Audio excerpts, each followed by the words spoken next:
Baiklah, kita ketemu lagi dalam kuliah daring, kuliah online, mata kuliah Intermediary Business Management. Karena kuliah kita ini kuliah daring dan menggunakan media YouTube, diharapkan Anda untuk mengklik subscribe dan tanda lonceng di channel YouTube ini demi kelancaran pelaksanaan proses belajar mengajar kita selanjutnya. Terima kasih. Mata kuliah Intermediary Business Management, kuliah kelima, Intermediary Business di bidang manajemen pemasaran. Pertama-tama sebagai pembuka, kita harus ketahui definisi pasar dan pemasaran. Definisi pasar, menurut William J. Stanton, pasar adalah kumpulan dari masyarakat yang bertujuan untuk mendapatkan rasa puas. Kepuasan itu berasal dari penggunaan uang untuk ditukar dengan barang yang mereka inginkan. Sedangkan menurut Shimamura, pengertian pasar adalah kelompok masyarakat dengan kebutuhan dan keinginan memiliki atau membeli barang tertentu dan mempunyai kemampuan beli terhadap barang tersebut. Kesempatan tukar-menukar barang dengan alat pembayaran pun ada di dalam pasar. Pasar adalah kumpulan orang banyak, ada daya beli, dan punya kebutuhan. Indonesia itu yang penduduknya banyak, itu pasar buat orang Jepang. Buat orang Amerika, Indonesia itu pasar. Barang apa saja dari Jepang atau dari Amerika itu pasti laku di Indonesia. Itu kalau pasar. Kalau pemasaran adalah proses bagaimana barang sampai dari produsen ke tangan konsumen. Definisi pemasaran. Pemasaran adalah suatu kegiatan menyeluruh, terpadu, dan terencana yang dilakukan organisasi atau institusi dalam melakukan mengakomodir permintaan pasar dengan cara menciptakan produk bernilai jual, menentukan harga, mengkomunikasikan, menyampaikan, bertukar tawaran antara konsumen, klien, mitra, dan masyarakat umum. Secara sederhana, definisi pemasaran lebih diidentikan dengan proses pengenalan produk atau servis kepada konsumen yang potensial. Proses pemasaran itu adalah proses bagaimana barang sampai ke tangan konsumen, baik barang milik sendiri ataupun barang bukan miliknya. Itulah makanya salah satu fungsi pemasaran adalah perantara atau intermediari. Dan salah satu fungsi pemasaran adalah aktivitas penyampaian produk dari produsen ke konsumen dilakukan melalui perantara marketing atau pemasaran yang menghubungkan kegiatan pertukaran barang dan atau jasa melalui saluran distribusi. Pada proses aktivitas perantara ini juga terjadi kegiatan pembiayaan, pencarian informasi, klasifikasi produk, dan lain-lain. Lebih spesifik lagi ada istilah marketing intermediaris. Marketing intermediaris dikenal sebagai perantara distribusi.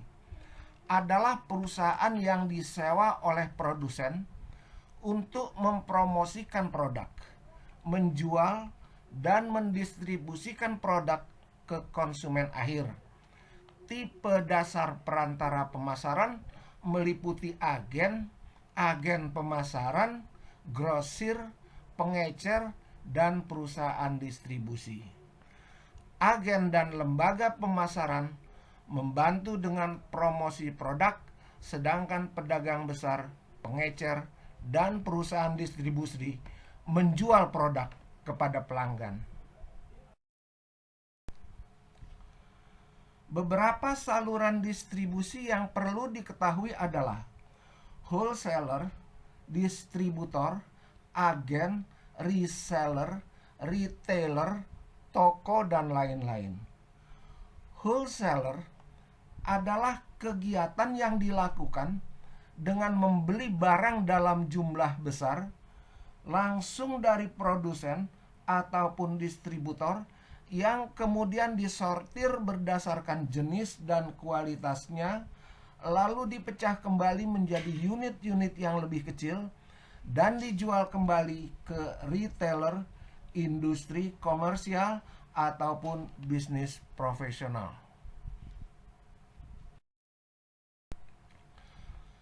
Distributor. Distributor adalah seseorang atau perusahaan yang memiliki hubungan bisnis secara langsung dengan perusahaan manufaktur. Terkadang seorang distributor juga merepresentasikan perusahaan manufaktur itu sendiri sebagai distributor resmi. Seorang distributor seringkali mendapat akses dan kontrak eksklusif dalam hal mendapatkan harga barang dari perusahaan manufakturnya. Kontrak eksklusif tersebut biasanya berhubungan dengan lokasi spesifik distributor untuk mendistribusikan produk dan jasanya.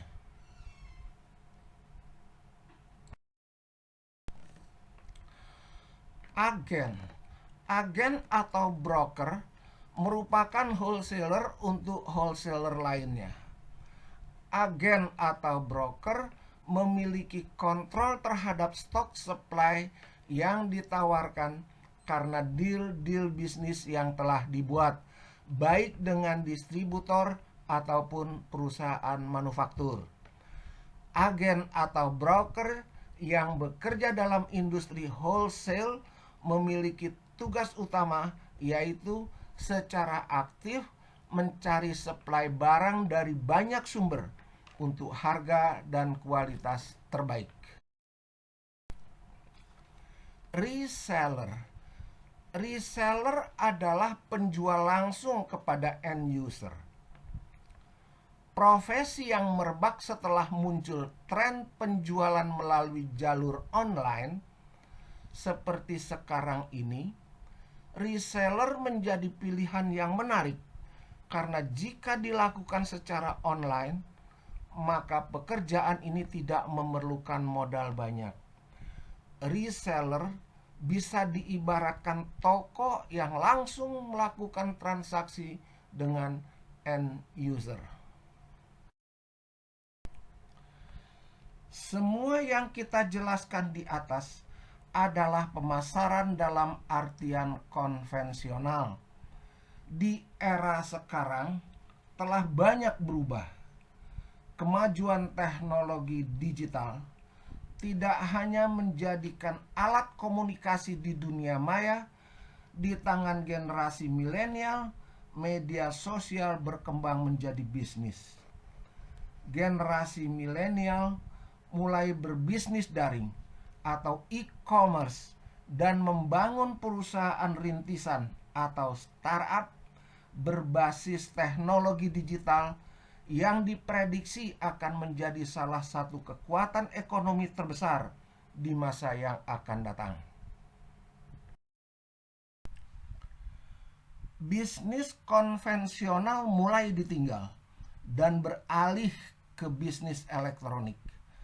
Perkembangan penjualan terhadap berbagai produk kebutuhan yang biasa dijual secara retail lambat laun mulai terdisrupsi oleh kehadiran bisnis daring berbasis teknologi digital. Perkembangan iklim bisnis retail dalam bentuk gerai atau toko yang menawarkan barang dan jasa sudah banyak yang tutup. Makna pemasaran beralih pemasaran dunia maya.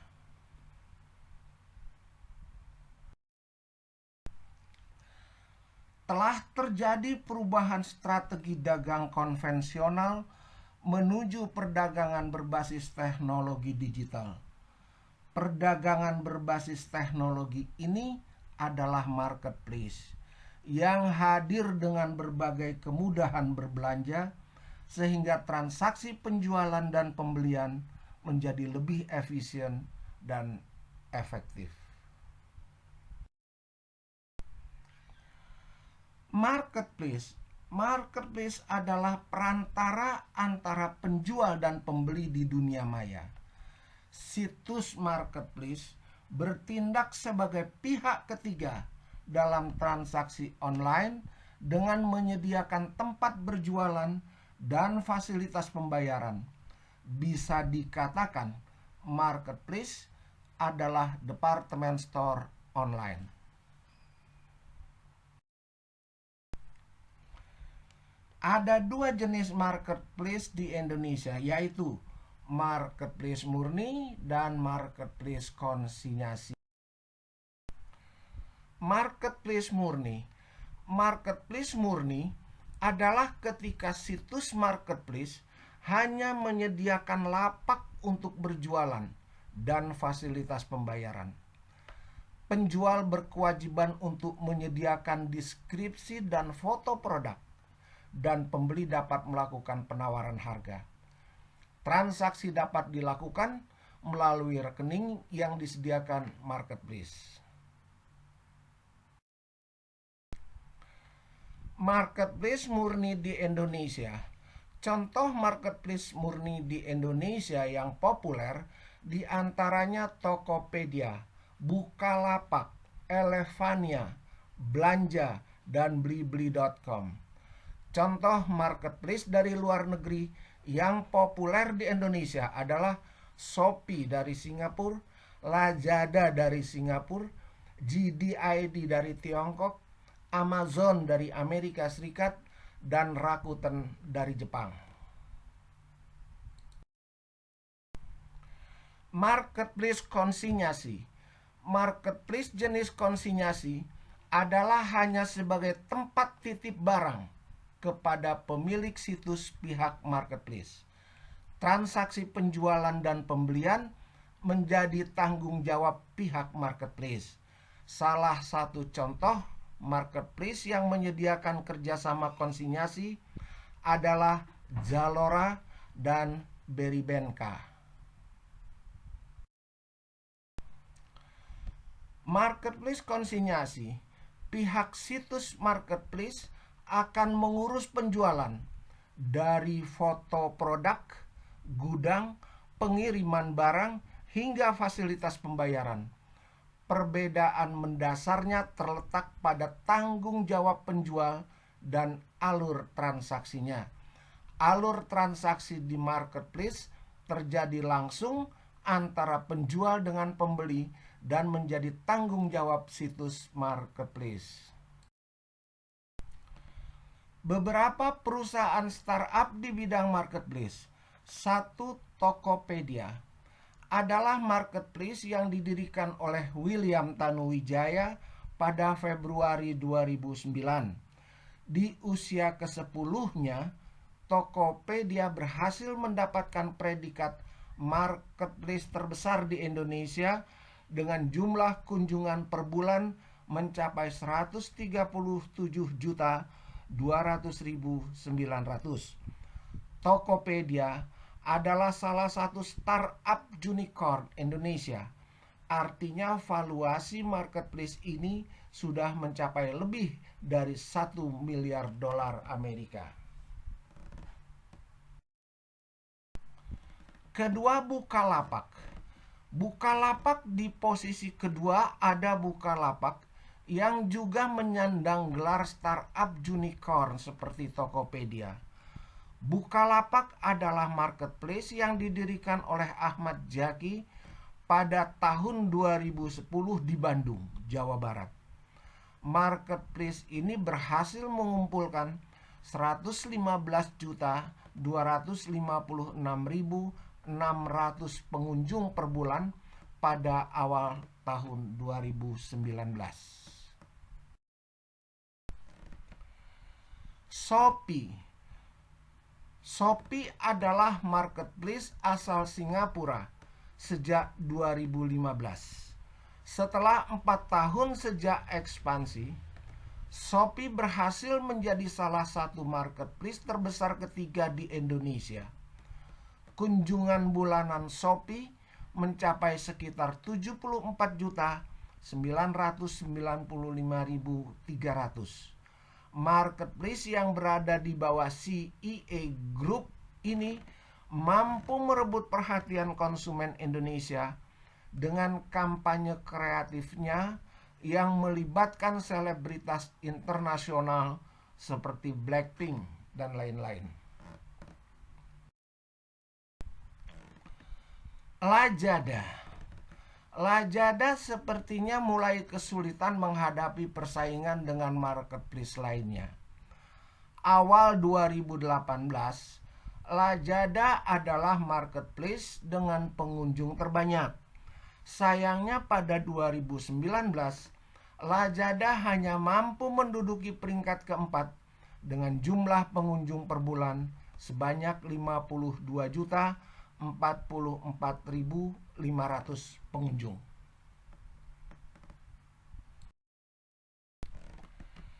Blibli.com. Blibli.com adalah marketplace hasil buatan PT Global Digital Niaga, anak perusahaan dari PT Jarum. Marketplace ini berhasil menduduki peringkat kelima dengan jumlah pengunjung sebesar 32.597.200 per bulan.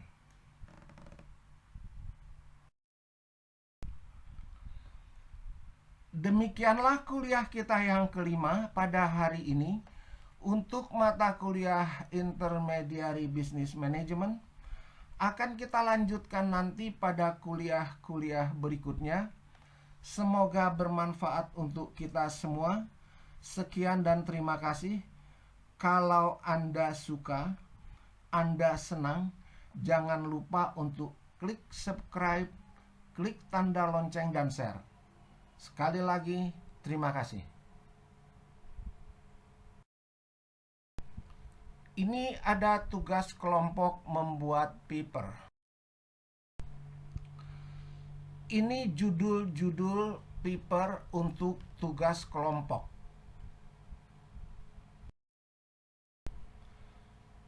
Tugas kelompok membuat paper, sistematika penulisannya adalah sebagai berikut.